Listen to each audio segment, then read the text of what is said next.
Next topic है corrosion. देखिए, जो आपने पिछली स्लाइड में ऑक्सीडेशन एंड रिडक्शन रिएक्शन पढ़ी है, उसमें आपकी जो ऑक्सीडेशन रिएक्शन है वो आपकी डेली लाइफ में हर रोज़ हो रही है, ठीक है।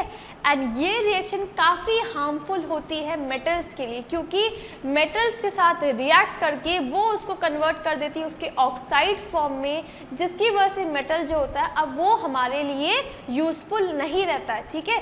जैसे कि मान लीजिए आयरन की रॉड लगी हुई है आपके घर में, ठीक है, एंड अगर उस आयरन रॉड का आपका कंटिन्यूसली एक्सपोजर हो रहा है एयर से, यानी कि उसमें ऑक्सीजन कंटिन्यूसली उसको मिल रही है, तो थोड़े समय बाद उस आयरन रॉड पे जंग लगनी स्टार्ट हो जाती है, ठीक है।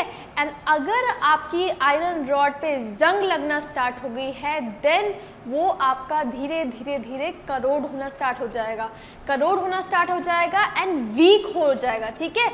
एंड आयरन रॉड अगर वीक हो जाएगी तो जिस भी चीज़ को वो सपोर्ट कर रही है वो तुरंत से गिर जाएगी। अब आप खुद ही सोचिए इसका कितना डिसएडवांटेज है। मान लीजिए बहुत बड़ी सी ब्रिज बनी हुई है, ठीक है, आपने देखा ही होगा जितना भी घर होता है, ब्रिज होती है, रेलिंग्स होती है, ट्रेन्स होती है, हर जगह आपका आयरन यूज़ होता है। अब ये आयरन जो है कंटिन्यूसली एक्सपोज है, भाई एयर में तो आपकी ऑक्सीजन प्रेजेंट ही है, हम उसका तो कुछ कर नहीं सकते हैं। तो अब वो कंटिन्यूसली जब एक्सपोज है एयर से, तो ऑब्वियस ही बात है उससे रिएक्ट करेगी, है तो मेटल ही, है ना। एंड रिएक्शन जब करती है तब बना लेती है वो ऑक्साइड, एंड वो ऑक्साइड जो होता है वो पाउडर फॉर्म में होता है, ठीक है। एंड वो धीरे धीरे मेटल को वीक करता जाता है, ठीक है, क्योंकि मेटल जो है वो सॉलिड फॉर्म से पाउडर फॉर्म में कन्वर्ट हो रहा है, ठीक है। एंड मेटल अगर वीक हो गया तो जो भी चीज़ हमने उससे बनाई है वो भी वीक हो गई।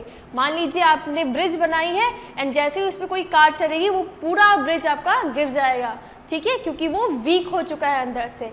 इसीलिए जो ऑक्सीडेशन रिएक्शन है वो हमारे डेली लाइफ में काफ़ी हार्मफुल है। सिमिलरली फूड, अगर आपने खाने को 5-6 घंटे के लिए ऐसे ही खुले में छोड़ दिया है तो वो ख़राब हो जाता है, स्पेशली गर्मियों के दिन में या फिर बरसात के मौसम में। जबकि अगर उस फूड को आप फ्रीज में बंद करके रखोगे तब वो 1 या 2 दिन तक बचा रहता है, ठीक है।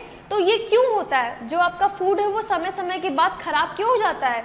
1-2 दिन अगर हमने उसको ऐसे ही छोड़ दिया तो वो ख़राब क्यों होता है? तो ऐसा क्यों होता है? अगर हमने फूड को 1-2 दिन के लिए ऐसे ही बाहर खुले में रख दिया तो वो क्यों ख़राब हो जाता है? वो इसीलिए क्योंकि फूड ऑक्सीडाइज हो जाता है, तभी उसका टेस्ट जो है वो सार हो जाता है, ठीक है, खट्टा सा।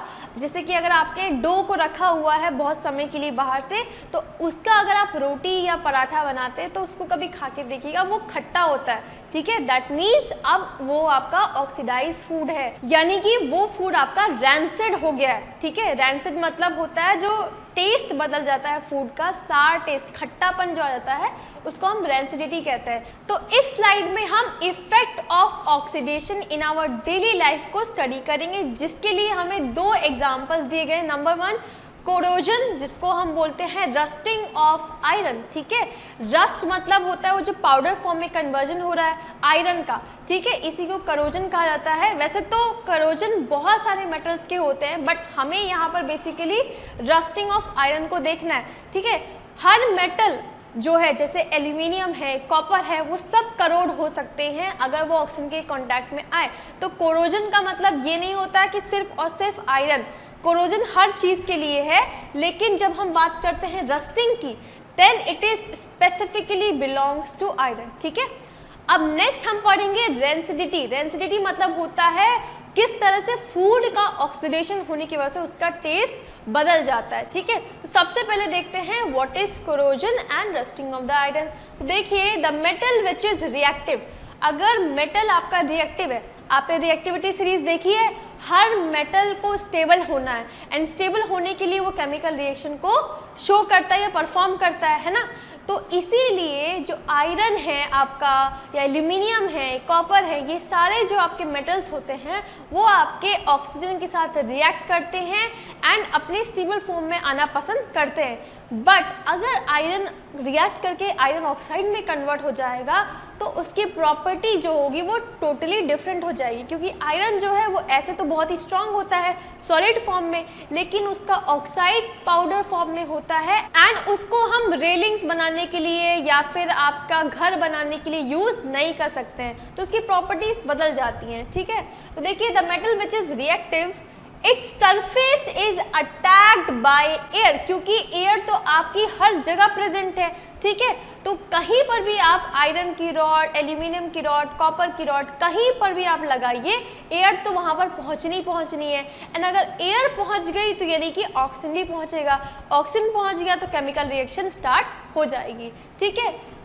Other substance around it is said to corrode and the process is called corrosion। तो जैसे ही एयर के साथ इनका कांटेक्ट होता है तो ये आपका केमिकल रिएक्शन में पार्टिसिपेट कर जाते हैं एंड अपने ऑक्साइड के फॉर्म में कन्वर्ट हो जाते हैं एंड इस ही रिएक्शन को हम कहते हैं करोजन, क्योंकि मेटल्स जो हैं अब वो अपनी प्रॉपर्टी को लूज करके ऑक्साइड में कन्वर्ट हो गए हैं, ठीक है। मान लीजिए आपके घर में कॉपर के बहुत ही प्यारे बर्तन आए हुए हैं एंड आपने उसको ऐसे ही रख दिया है, 1 साल 2 साल बाद आप देखेंगे तो वो जो आपका कॉपर का प्लेट है एंड जो भी बर्तन वगैरह है वो सारे खराब हो गए हैं, ठीक है। तो ये जो आपका करोजन हुआ है वो क्यों होता है? बिकॉज जो कॉपर है वो रिएक्ट कर जाता है ऑक्सीजन के साथ एंड अपने ऑक्साइड के फॉर्म में कन्वर्ट होना स्टार्ट कर देता है। तो धीरे धीरे उस पर जंग लगना स्टार्ट हो जाएगी एंड समय के साथ वो आपका वीक होता जाएगा, ठीक है। तो देखिए it is a redox reaction, ये भी आपका एग्जाम्पल है रिडॉक्स रिएक्शन का, यानी कि यहाँ पर एक सब्सटेंस ऑक्सीडाइज होगा एंड दूसरा सब्सटेंस रिड्यूस हो रहा होगा,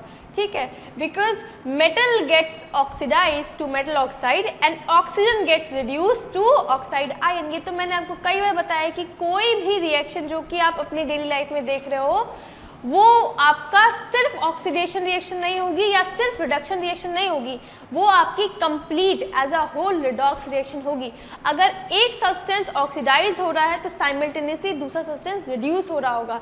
जैसे कि मेटल जब ऑक्सीजन के साथ आपका रिएक्ट करता है तो मेटल खुद क्या हो रहा है? ऑक्सीडाइज, एंड ऑक्सीजन क्या हो रही है? रिड्यूस हो रही है, ठीक है। तो यहाँ पर ऑक्सीडेशन एंड रिडक्शन साथ साथ होते हैं, ठीक है, तभी उसको हम रिडॉक्स रिएक्शन कहते हैं। So here there is a diagram showing rusting of the iron. आप देख सकते हो किस तरह से आयरन की जो ये चेन थी, ठीक है, अगर आपके घर में कभी चेन आई हो तो पहले आप देखो चेन कितनी ज़्यादा स्मूथ होती है एंड यहाँ पर जो चेन आपको दिखाई गई है वो पूरी तरह से करोडेड है, रस्ट लग गया है, ठीक है। तो इस तरह से आपका आयरन कन्वर्ट हो जाता है अगर हम बहुत लंबे समय तक उसको ऐसे इन्वायरमेंट पे एक्सपोज कर रहे हैं जहाँ पर खूब सारा पानी, मॉइस्चर, एयर सब अवेलेबल हो, ठीक है। अगर हम आयरन को ऐसे एटमॉस्फेयर में डाल रहे हैं जहाँ पर बहुत ही ज़्यादा ह्यूमिडिटी है, मॉइस्चर है, तो उसके करोड होने के चांसेस भी उतने ज़्यादा ही जल्दी बढ़ जाते हैं, ठीक है। करोजन आपका बरसात के मौसम में ज़्यादा होता है इन कंपेयर टू समर्स और विंटर्स। क्यों?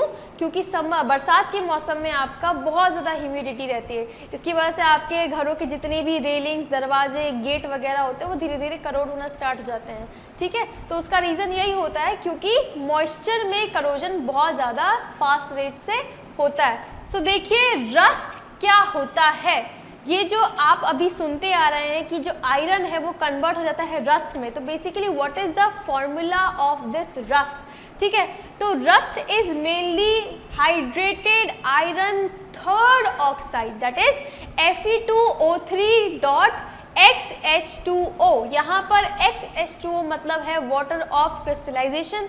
X इसलिए लिखा है क्योंकि वी डोंट नो कि कितना वाटर ऑफ क्रिस्टलाइजेशन उस रस्ट में होता है। अच्छा, ये वाटर ऑफ क्रिस्टलाइजेशन कहाँ से आया? ऑब्वियसली जो मॉइस्चर वो आपका गेन करता है तभी तो वो रस्ट में कन्वर्ट हो रहा है।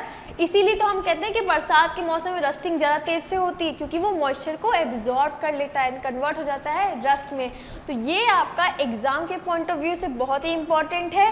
कई बार रस्ट का केमिकल फॉर्मूला पूछा जाता है, याद रखिएगा Fe2O3.XH2O, ठीक है। It is basically the chemical formula of rusted iron, ठीक है। जो आयरन रस्ट के फॉर्म में कन्वर्ट हो जाता है उसको हम Fe2O3.XH2O से रिप्रेजेंट करते हैं, ठीक है। That means hydrated iron third oxide.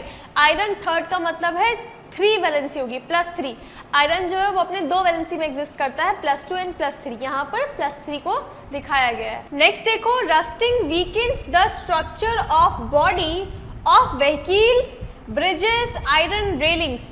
देखिए आपकी डेली लाइफ में ऑलमोस्ट हर चीज़ में आयरन को यूज़ किया जाता है, जैसे कि आपकी गाड़ी, ठीक है, उसमें भी आयरन लगा हुआ है, ब्रिजेस जो बनते हैं उसमें भी आयरन है, जो ट्रेन, एरोप्लेन, ये सब आप देख रहे हो उन सब में आयरन यूज़ हुआ है। इनफैक्ट जो आपकी बिल्डिंग्स बनी हुई, घर बना हुआ है, उसमें भी आयरन का यूज़ किया गया है सो दैट प्रॉपर सपोर्ट मिल सके। बिना आयरन के अगर घर बनेगा तो वो काफ़ी वीक होता है, ठीक है। बड़ी बड़ी बिल्डिंग्स जो आप देखते हो, बड़े बड़े फ्लैट्स आप देखते हो, उन सब में आयरन को लगाया गया है ताकि बिल्डिंग को सपोर्ट मिल सके। इनफैक्ट किसी भी कंट्री का डेवलपमेंट उसके आयरन के यूज़ पर हम डिटरमाइन कर सकते हैं। सोचिए कितना इम्पॉर्टेंट है आयरन हमारी डेली लाइफ में।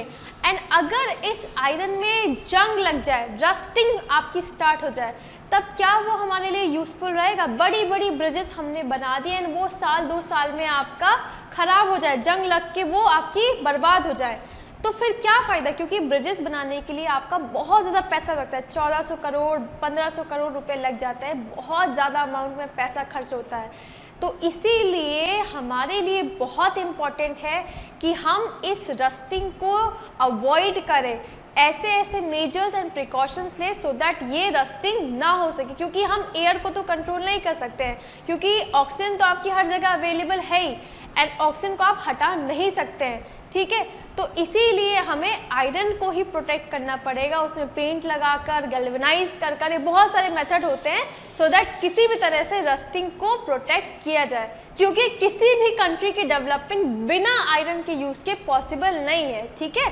तो देखिए, corrosion of iron is a serious problem because it leads to wastage of tons of irons. बहुत बड़ी बड़ी ब्रिजेस, बहुत बड़ी बड़ी ट्रेन्स, एरोप्लेन्स, सब में जंग लग जाएगी तो हमारा वो कोई यूज़ का नहीं रहेगा, ठीक है। तो इसीलिए इससे आपकी कंट्री की इकोनॉमी पर फ़र्क पड़ेगा, इसीलिए हमें रस्टिंग को अवॉइड करना चाहिए, ठीक है। Leads to wastage of tons of iron every year and a lot of money is spent to repair or replace and बहुत सारा खर्चा करना पड़ता है उस रस्टिंग को रिपेयर करने के लिए या उसको रिप्लेस करने के लिए, ठीक है। तो देखो नेक्स्ट टॉपिक है हाउ टू प्रिवेंट करोजन। तो हमने देख ही लिया है कि किस तरह से करोजन जो है वो अच्छे से अच्छे मेटल को ख़राब कर सकता है। तो अब हम इस स्लाइड में पढ़ेंगे किस तरह से करोजन को अवॉइड कर सकते हैं, हम कैसे प्रिवेंट कर सकते हैं, ठीक है। तो नंबर 1 है आपका इलेक्ट्रोप्लेटिंग एंड पढ़ाने से पहले बहुत इंपॉर्टेंट चीज़ है आप इसको अच्छे से पढ़ें, ये भी एग्जाम के लिए बहुत इंपॉर्टेंट है। इनफैक्ट ऑक्सीडेशन एंड रिडक्शन से आपका जो भी उसके बाद आपको पढ़ना है वो सब कुछ इंपॉर्टेंट है। मैंने आपको बताया ही है, बहुत ही इंपॉर्टेंट टॉपिक है ऑक्सीडेशन एंड रिडक्शन एंड ये क्योंकि उसी का पार्ट है तो ये भी इंपॉर्टेंट है, ठीक है। रेंसिडिटी, कोरोजन, सब ये आपके ऑक्सीडेशन से रिलेटेड है, आपसे पूछा ही जाएगा, इसका एग्जाम के पॉइंट ऑफ व्यू से बहुत ही ज़्यादा इंपॉर्टेंस है, तो बहुत ध्यान से पढ़िएगा, ठीक है। तो देखिए इलेक्ट्रोप्लेटिंग, नाउ इसमें क्या किया जाता है सबसे पहले उसको देखते हैं। तो देखो electroplating it is the process by which a metal one is coated with a thin layer of another metal using electrolysis, ठीक है। इलेक्ट्रोलिसिस के थ्रू आपका कैथोड पर रखा जाता है आयरन को, एनोड पे रखा जाएगा दूसरे मेटल को एंड वहाँ पर आपका इलेक्ट्रिक स्पार्क को भेजा जाएगा, जिसकी वजह से क्या होगा, जो एनोड के आयन्स होंगे वो पहले उस सिस्टम में जाएंगे, यानी कि वाटर में होगा या जो भी उसके अंदर सोल्यूशन है एंड उसके बाद वो कैथोड पे आपके चढ़ना स्टार्ट करेंगे। धीरे धीरे जो आयरन रॉड होगी जो कि कैथोड पे है वो पूरी तरह से कवर हो जाएगी जिंक से या फिर कोई भी मेटल जो कि लिया गया हो, ठीक है। तो इस तरह से प्लेटिंग कर दी जाती है, ठीक है। जैसे हम पेंट करते हैं, आपने आयरन की रॉड ली है उस पर आपने पेंटिंग करी, सिमिलर वे में आपका इलेक्ट्रोप्लेटिंग होती है, बट यहाँ पे नाम से पता चल रहा है इलेक्ट्रोलिसिस के थ्रू हम पेंटिंग कर रहे हैं, ठीक है। यहाँ पे आपका क्या होता है कि ये आपकी आयरन है, ठीक है, एंड उसके ऊपर एक थिन कवर, ठीक है, एक थिन प्लेटिंग कर दी जाती है like this of another metal. ये आपका क्या है, आयरन, ठीक है, एंड इसके ऊपर दूसरी प्लेटिंग कर दी जाती है which can be of zinc, copper, gold, है ना, सिल्वर एक्सेट्रा, ठीक है। इससे क्या होगा कि जो आयरन है वो आपका प्रोटेक्टेड रहेगा एंड उस पर ऑक्सीजन आपका अटैक नहीं कर पाएगा, ठीक है। एंड बेसिकली जो हम मेटल्स इसके ऊपर चढ़ाते हैं वो मेटल्स बेसिकली आपकी बहुत ही कम रिएक्टिविटी शो करते हैं, ठीक है। उनकी रिएक्टिविटी सीरीज में अगर आप देखोगे तो सबसे नीचे की पोजीशन पे होते हैं, जैसे कि सिल्वर है, ठीक है, निकल है, कॉपर है एंड आपका जिंक है। तो ये सब आपके बहुत ही कम रिएक्टिव होते हैं। रिएक्टिव्स का मतलब ये है कि इनकी जो ऑक्सीजन के साथ रिएक्ट करने की टेंडेंसी है वो बहुत कम है, ठीक है। तो इसीलिए इनको हम क्या करते हैं, ऊपर प्लेट करते हैं, सो दैट अगर ये एक्सपोज भी रहते हैं ऐसे इन्वायरमेंट में जहाँ पर ऑक्सीजन है तभी ये रिएक्टिविटी नहीं शो करेंगे। एंड अगर करेंगे भी तो ज़्यादा नहीं करेंगे, थोड़ी बहुत करेंगे। जैसे कि आयरन को अगर ऑक्सीजन के साथ रिएक्ट होना है तो वो 2 दिन में ही वो आपका रस्ट बनाना स्टार्ट कर देगा, जबकि जिंक को अगर हम ऐसे इन्वायरमेंट में रखते हैं जहाँ पर ऑक्सीजन है तो वो कम से कम 20 या 30 दिन लेगा एंड देन उसके बाद वो ख़राब होना स्टार्ट होगा, ठीक है। तो रिएक्टिविटी उसकी बहुत स्लो होती है एंड जब तक हमें पता रहेगा कि हाँ अब 30 दिन हो गए, जिंक थोड़ा सा ख़राब होने वाला है, तो फिर से हमने उसके ऊपर नई कोटिंग चढ़ा दी। तो इस तरह से हम आयरन को प्रोटेक्ट कर सकते हैं, ठीक है। ये होता है आपका इलेक्ट्रोप्लेटिंग में। तो देखिए, in this way new metal coating protects the metal 1, यानी कि आयरन को वो प्रोटेक्ट करता है कोरोजन से। The metals most commonly used as the anode are copper, nickel, gold, silver, zinc। तो इनको ही यूज़ किया जाता है क्योंकि सबकी रिएक्टिविटी जो है वो काफ़ी कम होती है। तो ये आपका इतना रिएक्टिव नहीं होते हैं ऑक्सीजन के साथ, ठीक है। Next, cathodic protection. नाउ इसमें क्या होता है, in this process the base metal is connected to a sacrificial metal that corrodes itself of the base metal. तो इसमें क्या करते हैं, एक मेटल लेते हैं, ठीक है, एंड इसके ऊपर एक और कवरिंग करते हैं दूसरे मेटल की। तो इसमें जो ये दूसरा मेटल है ये खुद करोड हो जाएगा लेकिन अंदर वाले मेटल को प्रोटेक्ट कर देगा। जैसे कि मान लीजिए इसके अंदर आयरन है एंड इसके ऊपर हमने कॉपर चढ़ा दिया तो कॉपर खुद क्या हो जाएगा, खुद तो वो करोड हो रहा है लेकिन एटलीस्ट उसने आयरन को बचा के रखा है। तो यहाँ पर ये सैक्रिफाइसल मेटल कहलाएगा क्योंकि वो खुद सैक्रिफाइस दे रहा है दूसरे को प्रोटेक्ट करने के लिए। Next is galvanisation. Now galvanisation मतलब होता है आयरन की coating specially with the zinc, ठीक है। यहाँ पर भी आपकी कोटिंग ही हो रही है लेकिन यहाँ पर एक पर्टिकुलर मेटल है जिसको बोलते हैं जिंक। यहाँ पर सिर्फ और सिर्फ जिंक को यूज किया जाता है आयरन को कोट करने के लिए and that is why it is called as galvanisation, ठीक है। तो देखिए, this process involves coating iron with a thin layer of zinc. It is generally done by dipping iron in molten zinc, ठीक है। Zinc को पिघलाकर and उसमें हम dip करते हैं आयरन की रॉड को जिससे कि आपका जिंक जो होता है उस पर चढ़ जाता है, ठीक है। द जिंक लेयर कोटिंग दस protect the iron from the corrosion. तो देखो, ये भी आपका कुछ कुछ सेम ही है लेकिन यहाँ पर सिर्फ जिंक को यूज करता है, जबकि इलेक्ट्रोप्लेटिंग में आपका जिंक, कॉपर, कुछ किसी को भी यूज़ कर सकते हैं एंड वहाँ पे इलेक्ट्रिक स्पार्क के थ्रू, इलेक्ट्रोलिसिस के थ्रू वहाँ पे कोटिंग कराई जाया करती थी, ठीक है। Next, painting and greasing. ये आपका सबसे सस्ता मेथड है जो कि हर कोई कर सकता है। आपके घरों में जो आपके दरवाजे वगैरह लगे हुए हैं तो उसको प्रोटेक्ट करने के लिए आपके पापा मम्मी क्या करते हैं, पेंटर्स को बुलाते हैं ना, तो वो पेंट कर देते हैं। तो आपके घरों के जो गेट हैं, ठीक है, रेलिंग्स हैं, उन सब पे पेंट क्यों चढ़ाया जाता है, पेंट इसीलिए चढ़ाया जाता है सो दैट वो आपका प्रोटेक्टेड रहे from the oxygen attack. And जैसे जैसे पेंट आपका पुराना होता जाएगा वैसे वैसे उसमें जंग लगना स्टार्ट हो जाती है। तभी हम कहते हैं कि हर 6-7 महीने बाद दोबारा से पेंट कराना चाहिए, ठीक है, ताकि आपका जंग ना लगे आयरन की रॉड्स पर, ठीक है। Now next topic is rancidity. देखिए, रेंसिडिटी मतलब होता है ऑक्सीडेशन ऑफ फूड, ठीक है। अभी जो हम बात करते हैं वो मेटल्स की यानी कि नॉन लिविंग थिंग्स की बात कर रहे थे, लेकिन अब अगर हम फूड, जो खाना हम डेली खा रहे हैं, उसमें भी आपका ऑक्सीडेशन होता है एंड उसको एक पर्टिकुलर टर्म दिया गया है जिसको हम कहते हैं रेंसिडिटी, ठीक है। तो देखिए, when fats and oil are oxidise, क्योंकि आपके फूड में फैट भी होते हैं, ऑयल्स भी होते हैं, कोई भी खाना बिना ऑयल के नहीं बनाया जाता है। एंड अगर अब ऑयल भी छोड़ दो तो फैट तो होता ही है, ठीक है, फूड के अंदर। तो ये सब चीज़ें क्या होती हैं, समय के साथ ऑक्सीडाइज होना स्टार्ट हो जाती हैं। जैसे कि देखो ना, आप जो ड्राई फ्रूट्स खाते हो वो आपके 5-6 दिन तक रखो कभी ख़राब नहीं होते। क्यों? क्योंकि उसमें फ़ैट नहीं होता है।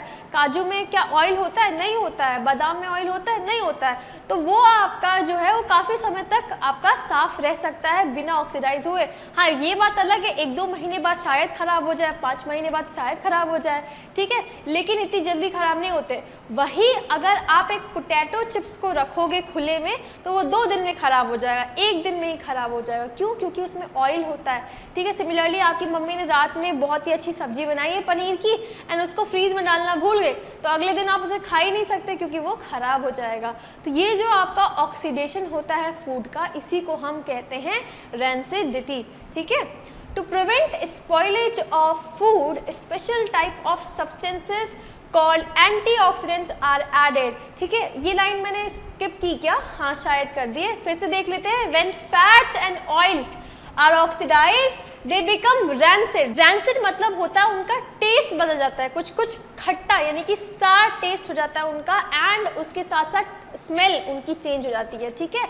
तो उस फूड को हम रैंसिड बोलते हैं and their smell and the taste changes, ठीक है।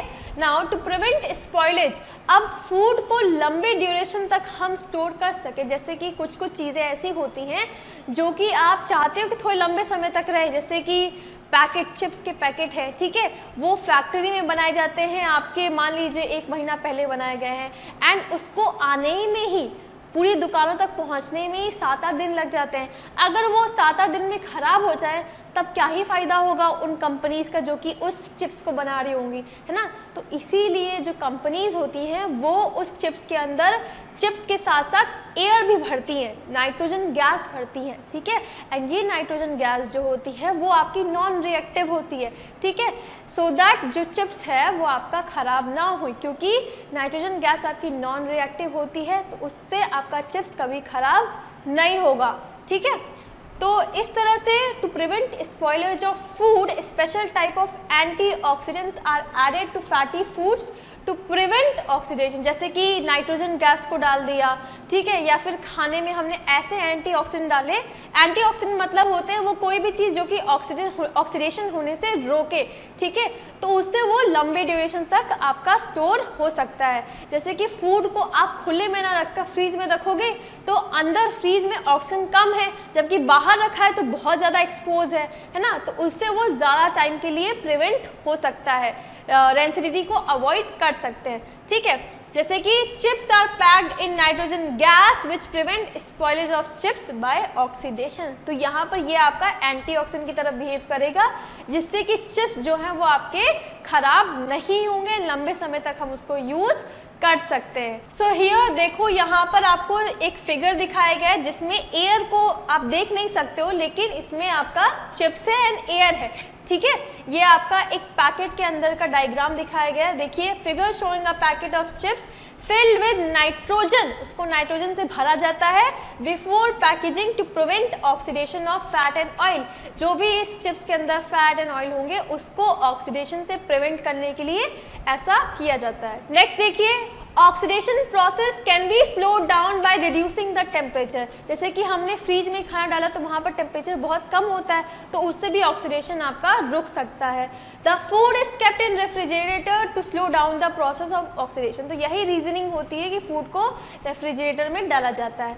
Next, the food can be kept in air tight container, ऐसे कंटेनर में रखिए जहाँ पर एयर आपका जा ही ना सके, जब एयर नहीं जाएगा तो वो फूड आपका लंबे समय तक प्रिवेंट हो सकेगा एंड खराब नहीं होगा, ठीक है। तो ये आपके कुछ मेथड है जिसके थ्रू आप फूड को ऑक्सीडाइज होने से बचा सकते हैं। सो विद दिस हमारा ये चैप्टर यहीं पर एंड होता है एंड आई होप आपको ये चैप्टर बहुत अच्छे से समझ आ गया होगा।